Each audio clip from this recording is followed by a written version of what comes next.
은혜의 찬양 감사드립니다. 이제 성경 말씀을 봉독하겠습니다. 각 가정에서 온라인 생중계 예배로 참여하시는 성도님들께서도 함께 봉독해 주시기 바랍니다. 오늘 우리에게 주시는 하나님의 말씀은 마태복음 27장 27절로 32절까지의 말씀입니다. 제가 가지고 있는 성경은 신약성경 50페이지입니다. 마태복음 27장 27절에서 32절까지의 말씀을 함께 교독하시겠습니다. 제가 먼저 읽겠습니다. 이에 총독의 군병들이 예수를 데리고 관정 안으로 들어가서 온 군대를 그에게로 모으고 그의 옷을 벗기고 흉포를 입히며 가시관을 엮어 그 머리에 씌우고 갈대를 그 오른손에 들리고 그 앞에서 무릎을 꿇고 희롱하여 이르되 유대인의 왕이여 평안할지어다 하며 그에게 침 뱉고 갈대를 빼앗아 그의 머리를 치더라. 희롱을 다 한 후 홍포를 벗기고 도로 그의 옷을 입혀 십자가에 못 박으려고 끌고 나가니라. 함께 읽겠습니다. 나가다가 시몬이란 구레네 사람을 만나매 그에게 예수의 십자가를 억지로 지워가게 하였더라. 아멘. 우리의 예배를 기쁘게 받으시는 생명 되신 주님을 찬양합니다. 오늘 여러분들이 들어오시면서 찬양대 뒤에 있는 새로운 호흡 믿음 보고 2.0 이렇게 되어 있는데 옆에 있는 그 디자인이 좀 바뀌었는데 뭐죠 저게? 벚꽃이 말이죠 만개한 것입니다. 아주 그냥 이번 주부터 우리 대한민국 꽃대고를 이루게 될 것입니다. 봉우리로만 있는 것이 만개한 것처럼 오늘 우리의 신앙과 또 믿음과 또 영적인 은혜가 오늘 만개하는 그런 축복이 있으면 좋겠습니다. 영혼의 봄동산을 경험하시길 바라고 오늘 359명의 우리 성도들이 학습 세례 입교를 하시는데 우리 359명의 모든 학습 세례를 받는 모든 분들도 생명의 봄동산을 경험하시기 바라고 또 오늘 이 예배에 참석하신 모든 성도들 한 명도 그냥 돌아가지 마시기를 바랍니다. 오늘 말씀의 제목은 억지로라도 십자가를 질 때 어떤 일이 벌어질까. 여러분 잘 익숙하지 않는 성경의 인물 한 분을 앞에 놓고 자 좀 집중해서 말씀을 드리고 세례식을 거행하도록 하겠습니다. 오늘 본문의 32절에 구레네 사람 시몬이라는 이름이 나옵니다. 구레네 사람 시몬.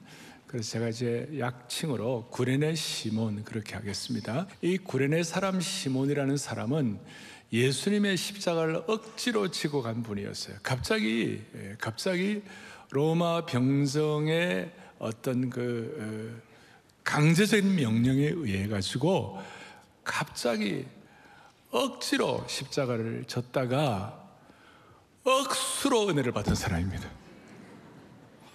아주 억지로 부담스러운 십자가를 졌다가 억수로 축복 은혜를 받았습니다. 오늘 이 자리에 여러분 구레네 시몬처럼 억지로 왔다가 놀라운 은혜를 받고 돌아가시기를 바랍니다. 자, 이 구레네 사람 시몬, 이 구레네라는 곳은 지금 아프리카 북부의 리비아 지역을 말합니다. 그 고대 그레코 로마 고대 근동 사회는 지중해를 중심으로 하는 것이 그 시대 전체 세계관이었고 그 시대의 전체 세계였습니다. 그러니까 아프리카 북부는 그 한니발이라든지 이런 거 해가지고 굉장히 그 당시에 아주 중요한 문화가 발달한 그런 지역이었습니다. 로마 제국 산하에서. 그런데 아프리카 요즘 말하면 디아스포라 교민 출신 유대인인데 당시에 유대인들이 핍박을 받기도 하고 또 유대인들이 많이 지금 전 세계 178개국에 750만의 디아스포라가 흩어져 있는 것처럼 이 유대인으로서 이 디아스포라 이민을 가가지고 거기서 사는 사람들이었어요. 그 중에 구레네 사람 시몬인데 이 사람들의 꿈이 뭐냐면 시간도 좀 이렇게 얻고 또 돈도 좀 저축하고 잘 준비했다가 예루살렘에 가가지고 하나님께서 절기를 지키라고 그러는데 6월절이라든지 또 장막절이라든지 오순절 이런 절기를 평생 한번 드려보는 것이 이분들의 소원이었어요. 이슬람 사람들이 지금 메카에 뭐 하듯이 소원이에요. 그래서 이 사람들이 이제 준비를 하고 이렇게 오는데 마치 우리 지금 여러분들 아시는지 모르겠습니다만은 미국 캘리포니아 사는 우리 교포들은, 우리 이민 다신 교포들 가운데, 그리스도인들 가운데 캘리포니아 사시는 분들은요, 사랑의 교회 다음 달 특세 오는 것이 소원이에요. 진짜 그런 분들이 많이 계세요. 많이 계세요. 실제로 또 많은 분들이 특세에 오시고. 근데 그래 특세에 오시는데 서초 사동 여기 살면서도 특세에 안 나오신 분들은 그건 정말 이해 불가인데, 여한 이 구린의 시몬이 이제 그런 마음을 가지고 예루살렘에 왔어요. 예루살렘에 왔는데 갑자기 예루살렘에 무슨 막 그냥 뭐 떼창이 들리고 그냥 와글와글하고 그 다음에 소음이 막 일어나고 수많은 사람들이 뭐 고함을 지르고 그러는 거예요. 알고 보니까 시몬이 궁금해서 이 군중들을 휩쓸려서 따라가는데, 어떤 한 분이 머리에 가시관을 쓰시고 온몸이 채찍질을 맞아 엉망이 되신 분이었어요. 앞에 본문 26절에 예수님은 채찍질하고 십자가에 못 박히게 넘겨줬다. 오늘 본문 앞에 그렇게 나와 있어요. 그리고 어느 정도 예수님이 어려운 상황이 됐냐면 28절부터 30절 오늘 본문에 보니까 하나하나가, 저는 이 내용을 어릴 때부터 많이 읽었습니다만은 이번에 이 말씀을 준비하면서 이 말씀을 읽는데 그렇게 마음이 그냥 찡한 거예요. 보세요. 예수님의 옷을 벗기고 홍포를 입혔어요. 조롱하기 위하여 당시에 왕에게는 홍포를, 자주색 옷을 입힌다 이런 식으로 해서 홍포를 입히고, 머리에 금관을 쓰셔야 되는데 가시관을 엮어서 그 머리에 씌우셨어요. 그러니까 피가 막 흐르겠죠. 그리고 갈대를 오른손에 들렸어요. 아마 이런 내용들 여러분들이 자세하게 모르는 분들이 많이 있을 텐데, 과거에 황제나 왕이 금호를 이렇게 드는 것과 똑같이 그걸 조롱스럽게 갈대를 가지고 오른손에 들리고, 그리고 그 밑에서 병정들이 무릎을 꿇고 희롱해 가지고 조롱하면서 유대인의 왕이여 평안하라. 그러고 난 다음에 예수님께 침을 뱉고 오른손에 들었던 갈대를 다시 빼앗아 가지고 그 갈대를 가지고 예수님의 머리를 막 치는 거예요. 마음이 너무 아프죠. 31절에 희롱을 다한 후에 예수님의 홍포를 벗기고 속옷을 다시 펴가지고 십자가에 못 박으려고 예수님을 끌고 나간 거예요. 마치 짐승처럼 끌려간 것이에요. 속죄양으로 끌려가신 주님의 모습을 볼 수가 있습니다. 자, 이런 모습을 이 디아스포라 교민으로 있던 와서 예루살렘에 와서 이제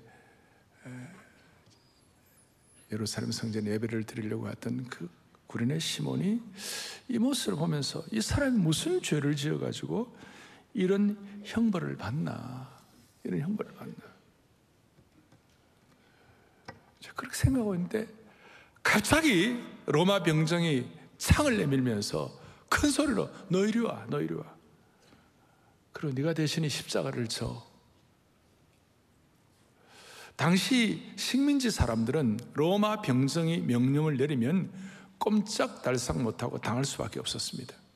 식민지 사람들은 자기 자신을 법적으로 옹호할 만한 권리가 없었기 때문에 그렇습니다. 그래서 시몬이 강제적으로 끌려갔습니다. 시몬의 입장에서는 완전한 날벼락이었습니다.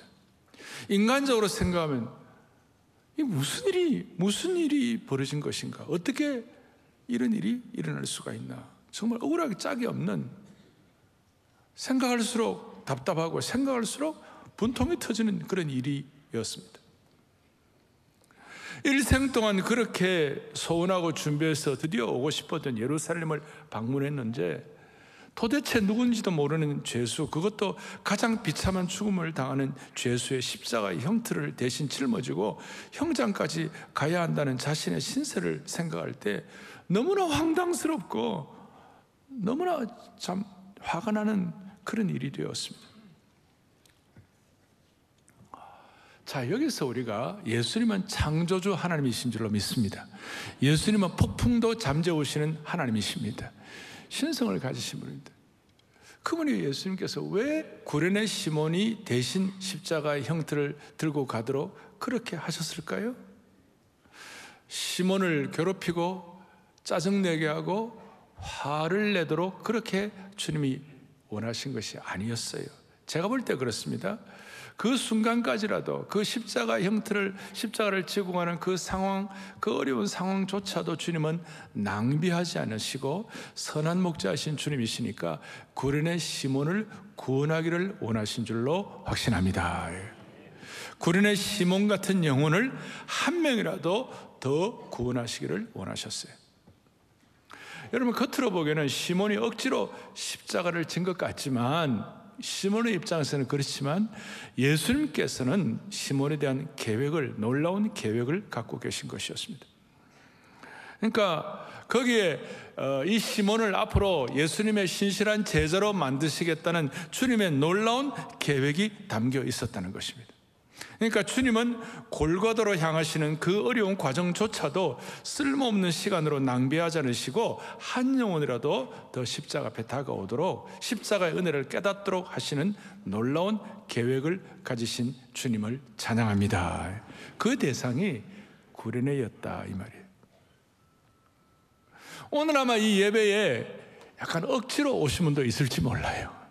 아내가 가자고 그러니까 그냥 억지로. 오늘 이 자리에 내가 내키지 않는데 오신 분들이 있다면 한번 깊이 생각하는 시간이 되었으면 좋겠습니다. 우리 주님은 십자가와 관계된 하나님의 백성, 우리 하나님 예수 믿는 사람이 십자가를 묵상하고 십자가와 연관이 되어 있으면 그 십자가를 통하여 하나님은 늘 은혜를 주시고 축복하셨어요. 그리고 억지로라도 주님의 십자가를 따라 지고 가는 그 인생을 하나님은 내어버려 두지 않으시고 놀라운 대반전을 일으켜 주시는 것이.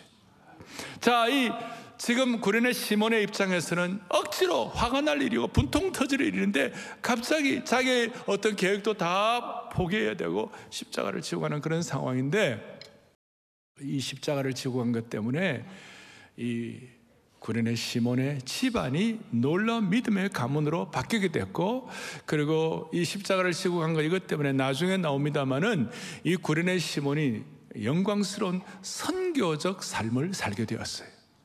제 얘기가 아니고 로마서 16장에 보면 바울이 뭐라고 얘기해요? 바울이 로마서 16장 13절에 같이 보죠.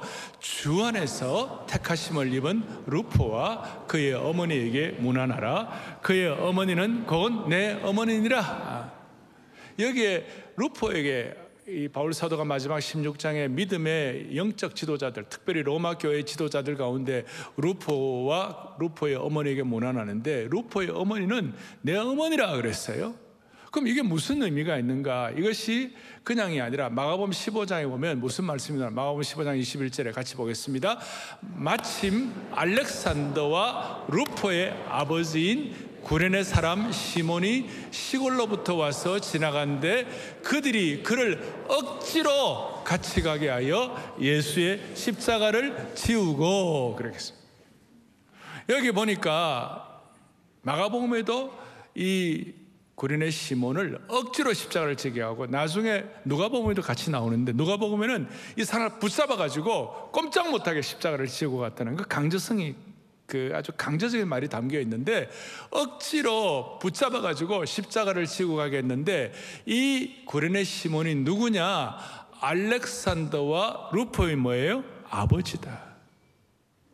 그러니까 알렉산더와 루포의 어머니에게 문안하라 바울이 얘기했을 때 그 내용은 뭐냐면, 로마의 영적 지도자가 알렉산더와 루포가 로마의 영적 지도자이고, 그 지도자의 어머니가 바울의 어머니와 같은 그런 대우를 받을 정도의 믿음의 놀라운 가문이 되었다는 것입니다. 우리 흔히 말하는 믿음의 명문 가문이 될 수가 있었다는 것입니다.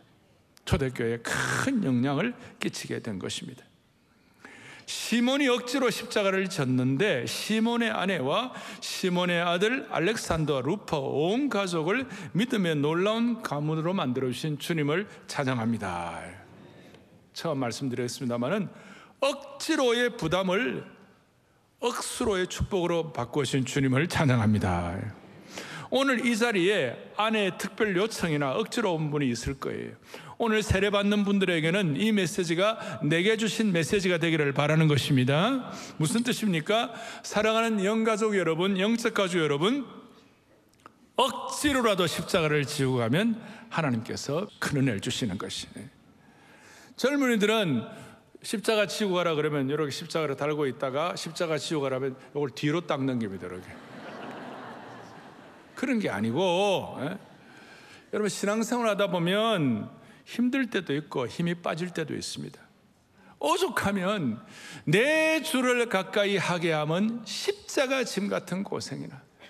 저희 부친 모친도 주님 섬기면서 어떨 때는 어려워가지고 두 분이 손잡고 창가에서 찬송을 하는데 내 주를 가까이 하게 하면 십자가 짐 같은 고생이나.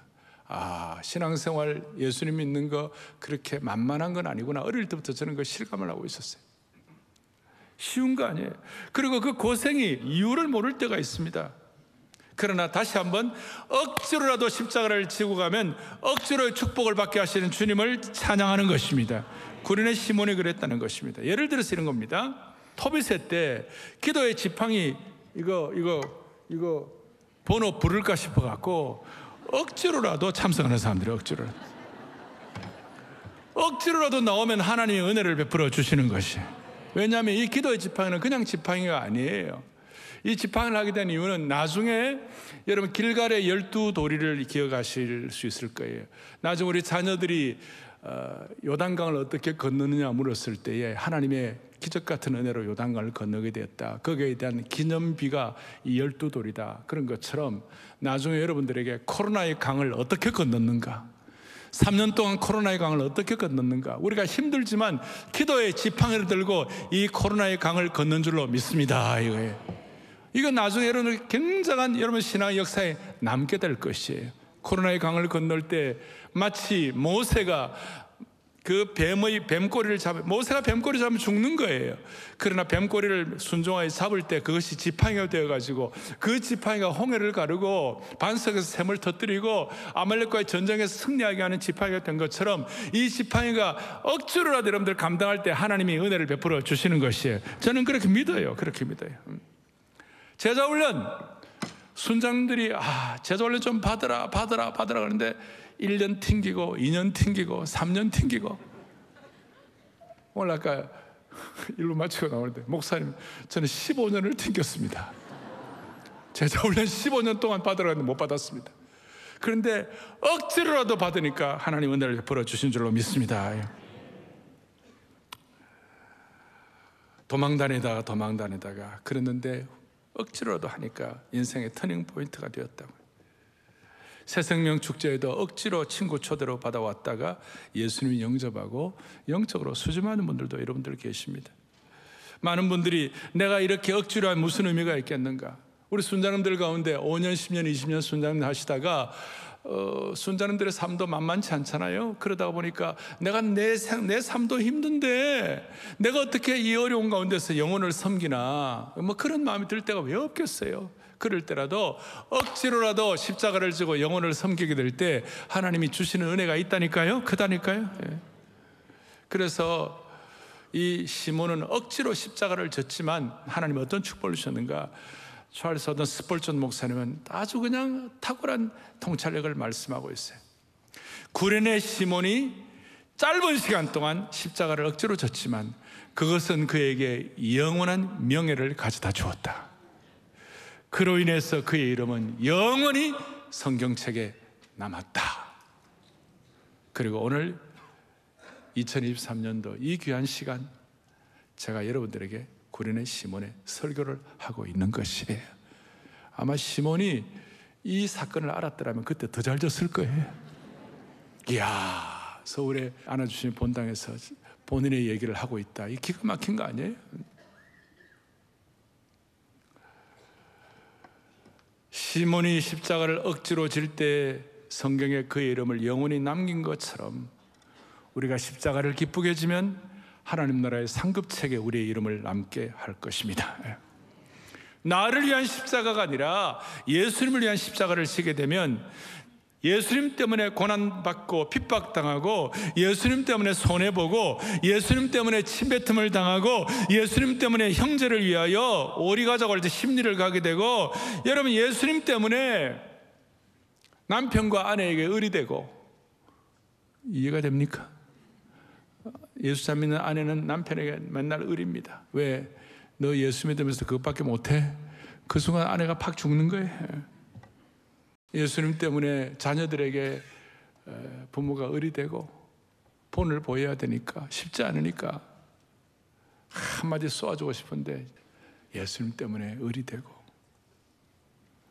그렇게 될 때 하나님께서 예수님 때문에 억지로 십자가 지면 하나님이 주시는 분복이 있는 줄로 믿습니다.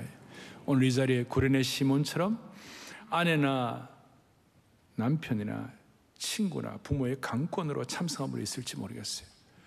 억지로라도 예수님의 십자가를 지면 영원한 성경책에 기록된 시몬처럼 영원한 하나님의 영광과 명예를 얻을 수가 있는 겁니다. 예. 이제 중요한 겁니다. 여러분 12제자들 다 어디 갔습니까? 3년 동안 예수님과 함께 훈련돼서 12제자 다 어디 갔으며, 주님이 특공대처럼 키운 70인 전도대는 다 어디 갔고, 다 어디 갔습니까? 동지들이 많았는데 예수님께 자원해서 십자가를 지겠다고 하는 사람이 한 명도 없었습니다. 3년 동안 훈련받았던 시몬 베드로, 똑같은 이름이 시몬이에요. 시몬 베드로와 다른 제자들이 다 도망가고 멀리서만 멀찍이 보고 있었는데, 멀리서 아프리카에서 온 구레네 시몬이 십자가를 대신 진 거예요. 여기에 하나님의 독특한 섭리가 있는 것입니다. 같은 시몬인데 수석 제자 시몬 베드로는 예수님을 부인하고, 무명의 교포 시몬은 십자가를 대신 진 것입니다. 왜 그랬을까? 하나님의 어떤 깊은 뜻이 포함되어 있는가? 여기에 하나님의 선교적인 섭리가 들어있는 것입니다.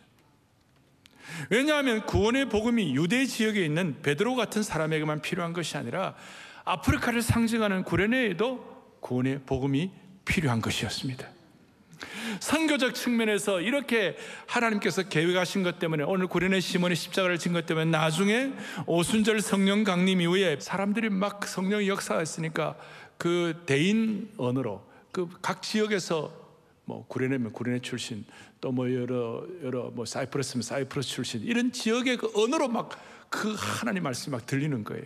그 구레네 출신에 대한 그 축복이 아마 이 구레네 시몬이 가진 신앙적 은혜 때문에 영향을 끼쳤기 때문에 그런 것이 아닐까. 안디옥 교회에서, 안디옥 교회가 이방인들에게 복음을 전하는 첫 교회가 됐는데, 이 안디옥 교회의 무명의 전도자들 가운데 구레네 출신 그리스도인들이 있었고, 또 안디옥 교회에서 바울과 바나바를 선교사로 파송시킨 그 키맨들 가운데 루기오가 구레네 교포 출신이었습니다. 아마 이런 내용들을 볼 때에 구레네 시몬의 이런 십자가를 진 것 때문에 그 선교적 삶을 통하여 구레네에 영향을 끼침으로 이분들이 하나님 나라에 큰 영향을 끼치게 된 것입니다. 할렐루야. 사랑하는 형제 자매 여러분, 영가족 여러분, 억지로라도 좋고 떠밀려도 좋고 어떤 형편에서든지 오늘 시몬처럼 예수님의 십자가의 형장까지 따라가는 은혜가 있기를 바랍니다. 세례식을 통하여 우리를 위하여 피 흘리시고 우리의 죄를 짊어지시고 저주받은 죽임을 당하고 계신 그 주님의 발자취를 한번 오늘 따라가 보기를 바라는 것이에요. 지금 이 순간이 우리 사순절의 기간이니까 여러 가지 의미가 여기에 내포되어 있는 것이고, 다음 주일에 할 성찬, 오늘 세례식은 눈으로 보는, 그림으로 보는 하나님의 말씀이 되는 것이에요. 우리가 직접 체험하는 하나님의 말씀이 되는 것이에요. 제가 한 내용을 말씀드리고 말씀을 제가 마무리하려고 합니다. 기사 파라스라는 별명을 가진 아랍 추장이 있었어요. 이 아랍 추장은 큰 말대를 거느리고 큰 말대를 거느리고 사막을 횡단하던 중에 갑자기 저 멀리 물이 보이자 그냥 사막을 달리다가 갈증에 시달린 말대들이 그 물을 향하여 질주를 하기 시작했어요. 그런데 그 아랍 추장 파라스가 말들을 시험하려고 전투 신호를 알리는 나팔을 알렸습니다. 갈증에 시달려가 달려가던 말들 가운데 5마리 말만 다름질을 멈추고 전투 신호를 하니까 추장에게 돌아왔습니다. 이게 1635년에 있었던 얘기인데, 그때의 이 말들 가운데 지금 아랍의 최고의 종마들이 이 5마리를 통하여 나왔다는 것이, 갈증에 시달리던 말들이 그 생수를 앞에 두고도 주인의 나팔 소리에 순종하는 이유가 무엇일까요? 일순간에 물로 갈증을 채우는 것도 좋지만 억지로라도 주님의 나팔 소리에 명령을 따르는 것이 결국 자신에게 최고의 복이 된다는 것을 이 말들이 경험적으로 알았기 때문에 말들 가운데 탁월한 말들이 순종을 하게 된 것입니다. 우리는 이런저런 이유로 갈증에 시달린 말대들처럼 세상을 향하여 달려나가고 있습니다. 주일날 아침에 지난 한 주간 분주했으니까 오늘은 쉬고 그런 쉬고 싶은 마음이 꿀뚝 같을 때, 혹은 다락방에 있는 모임이 있는 날은요, 마음에 안 드는 순한 얼굴 보기가 싫어가지고 꼭 빠지고 싶을 때가 있어요. 그리고 혹은 친구가 벚꽃 구경 가자고 지내가자고 토요일 새벽에 기차표를 끊어놨다고. 그래서 우리의 마음은 갈증 있는 말들처럼 막 그쪽으로 달려가려고 그래요. 세상에 달려가라. 이럴 때일수록 터비세에 나오라, 주일 예배에 가라고, 다락방에 가라고. 이거는 제가 상징적으로 말씀을 드리는 거예요. 예를 들어 설명하는 것인데, 사랑하는 영가족 여러분, 오늘 주님의 나팔 소리를 쫓아 억지로라도 마음을 돌려서 주님께 올려드리면, 참여하면 하나님은 구련의 사람 시몬과 같은 은혜를 베풀어 주실 것입니다. 신앙은 누가복음 9장에 아무든지 나를 따르거든 자기를 부인하고 날마다 제 십자가를 지는 것이 신앙인 것입니다.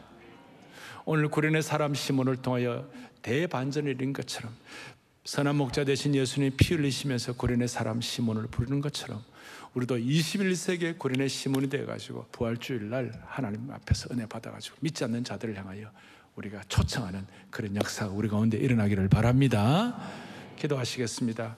하나님 아버지, 오늘 주님의 고귀한 명령에 순종하여 한 분 한 분 세례를 받을 때에 인생의 비포와 애프터가 달라지는 새 차원으로 올라가는 시간 되게 하여 주시옵소서.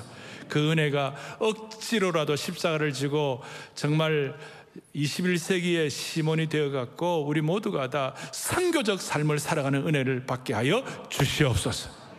억지로라도 기도의 지팡이를 들면 은혜 주실 줄로 믿습니다.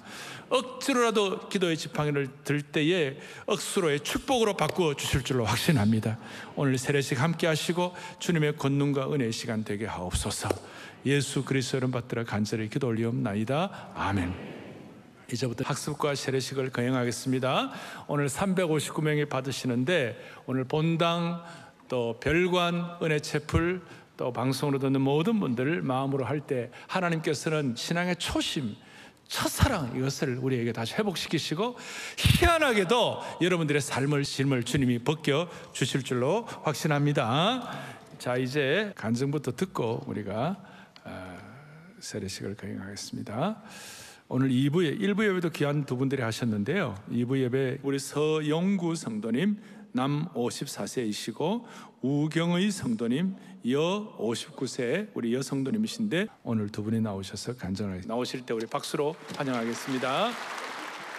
수고해 주십시오. 천천히 하세요.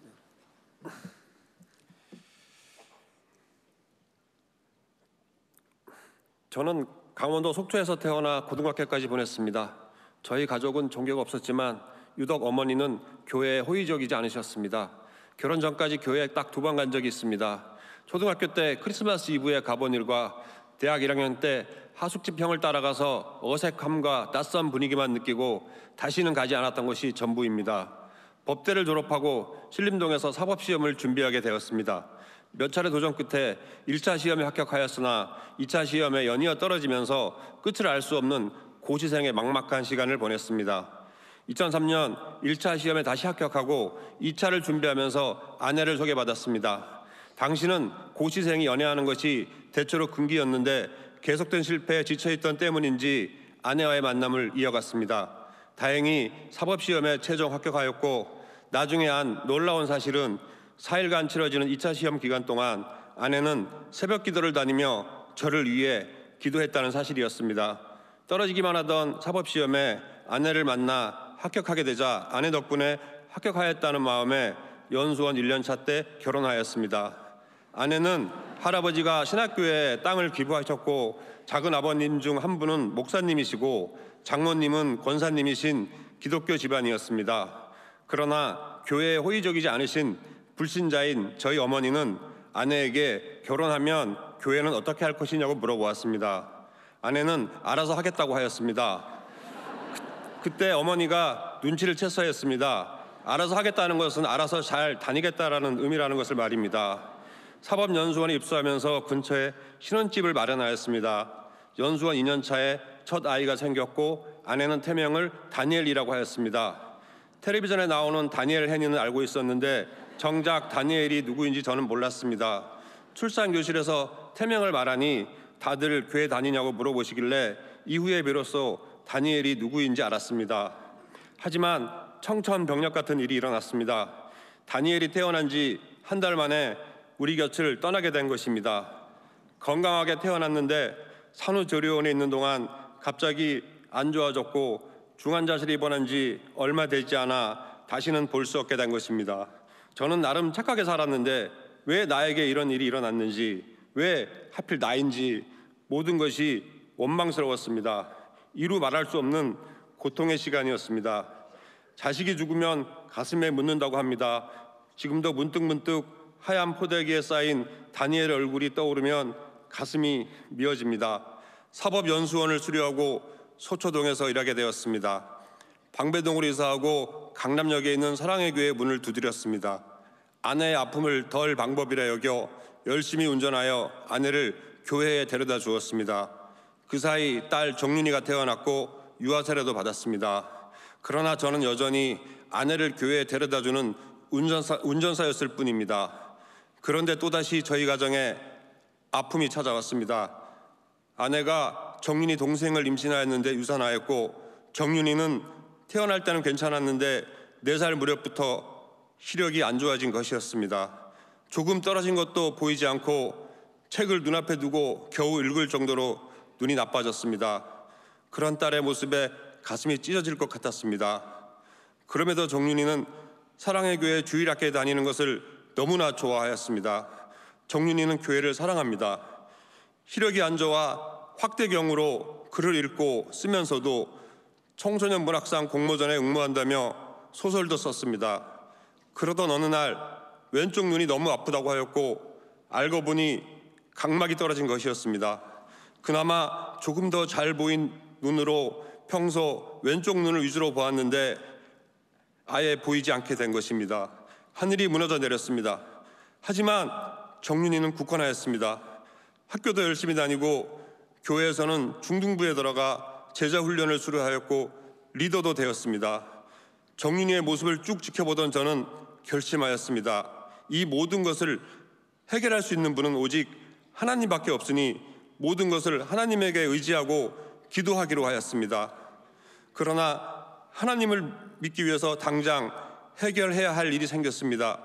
설 차례를 앞두고 늘 지극정성으로 제사를 드려오던 어머니에게 뭐라고 말할지 노심초사 마음을 졸이고 있었는데 놀랍게도 어머니가 먼저 앞으로는 제사를 지내지 않을 것이라고 하셨습니다. 참 멀리 돌아 이 자리에 왔습니다. 이 모든 것이 계획되어 있었나 봅니다.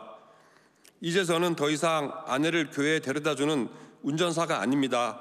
저는 주일 아침 일찍 일어나 안아주심의 본당에 앉아 기쁨 가운데 찬양하며 예배를 드리는 예배자가 되었습니다. 그렇다고 지금 당장 정윤이의 상황이나 저를 둘러싼 여러 문제가 해결된 것은 아닙니다. 하지만 엘리야가 얼굴을 무릎 사이에 놓고 사환에게 7번이나 동쪽을 바라보게 하였듯이 저는 반드시 하나님이 응답하실 줄 믿고 오직 주님만 의지하고 기도합니다. 하늘에 계신 아버지, 저의 삶을 온전히 하나님께 맡겨드립니다. 아멘.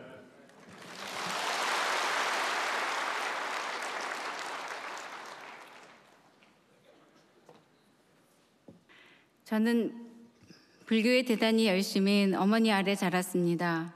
어머니는 절에서 상으로 받으신 반좌상으로 집에 기도방을 만들었습니다. 촛불을 켜놓고 매일 아침 저녁으로 예불을 하며 자식들을 위해 마음을 쏟았습니다. 결혼 후 같은 아파트에 사는 대학 동창을 만나 저는 교회에 다니게 되었습니다. 얼마 되지 않아 작은 아이가 교통사고를 당했고 교회 사람들이 병원에 와서 기도를 하는 일이 생기면서 어머니는 제가 교회 다니는 것을 아시고 불같이 화를 내었습니다. 교회 문턱을 넘었을 때 엄마 생각이 나지 않더냐? 계속 다닐 거면 인연을 끊자. 어머니는 수계를 받게 했고 불교대학도 다니게 했습니다. 워낙 강하셔서 어머니를 꺾을 수 없었습니다. 이왕 불교를 믿을 바에야 제대로 공부하자. 제 스스로 불교대학을 다니고 법화경 공부, 72시간 물만 마시며 탑돌이 기도를 하기도 했습니다. 이런 저를 20대 후반부터 하나님을 믿는 쌍둥이 여동생이 안타까워했습니다. 크리스찬과 결혼을 한 동생은 줄곧 저를 위해 기도하고 있었습니다. 언니도 나와 같이 하나님을 믿자. 내가 얼마나 기도를 하는데. 너 하나만 불교를 믿으면 우리 가족이 다 불교를 믿는데 네가 오는 게 좋지 않겠니? 저는 오히려 동생을 불교로 전도했습니다. 그 후 저는 언더우드 음악원에 들어가 찬송가로 발성법을 공부했습니다. 원장님은 찬송가에 얽힌 이야기, 찬송에 얽힌 자신의 간증을 수업 간간히 들려주었습니다. 중학교 때 미션 스쿨을 다녔고 대학교에서 채플, 기독교 개론 수업을 들었기 때문에 찬송가를 부르는데 거부감이 들지 않았습니다. 찬송가를 부르며 눈물을 흘렸던 그 시절 추억에 잠기곤 했습니다. 수업 시간에 들은 은혜의 말씀들이 가랑비에 옷 젖듯 마음에 스며들었습니다. 1년 후 여름 특강을 듣다가 주님과 함께라는 곡으로 시험을 봤습니다. 주님과 함께 걷는 길은 멀고도 가까워. 주님과 함께 걷는 길은 고통도 기쁨으로 변했네. 나는 어느새 주님을 닮아가. 미처 노래를 마무리하지 못했지만 마이크에 하나님 감사합니다. 노래하면서 감동의 눈물이 흐르는데 감출 수가 없었어요. 라는 말을 하고 내려왔습니다. 모두 눈물을 흘리며 위로와 격려의 말을 해주었습니다. 나중에 알고 보니 불교신자인 저는 들을 수 없는 수업이었는데 이 모든 것이 저를 전도하기 위한 원장님의 특별한 계획이었습니다. 초신자였던 저는 제가 뿌리내릴 교회를 간절히 찾고 있었습니다. 친구 따라 사랑의 교회에 오려고 서초역에 내려 계단을 오르는데 한 사람과 눈이 마주쳤습니다. 계단에서 전도단 활동을 하던 고등학교 동창이었습니다. 그 친구의 인도로 교회 등록을 했고 다락방에 들어갔습니다. 그 친구는 지금 저희 순장님입니다. 친정아버지는 소천하시기 전 영접 기도를 하셨습니다. 힘차게 아멘을 하시면서 내 어머니가 불교인데 이래도 되나 하는 말씀을 하셨습니다. 걱정하지 마세요. 어머니도 예수님 믿으실 거예요. 96세 연로하신 어머니는 요양원에 계십니다. 코로나로 자주 뵙지 못했지만 어머니 역시 아버지처럼 예수님을 나의 구주로 고백하시기를 간절히 기도하고 있습니다. 저를 구원해 주신 것처럼 남편, 두 아들, 며느리도 구원해 주실 것을 믿음으로 보고합니다. 새로 시작한 저희 두 번째 삶, 하나님께서 인도하시고 책임져 주실 것입니다. 감사합니다.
하나님의 자녀가 된 감격을 가지고 독생자의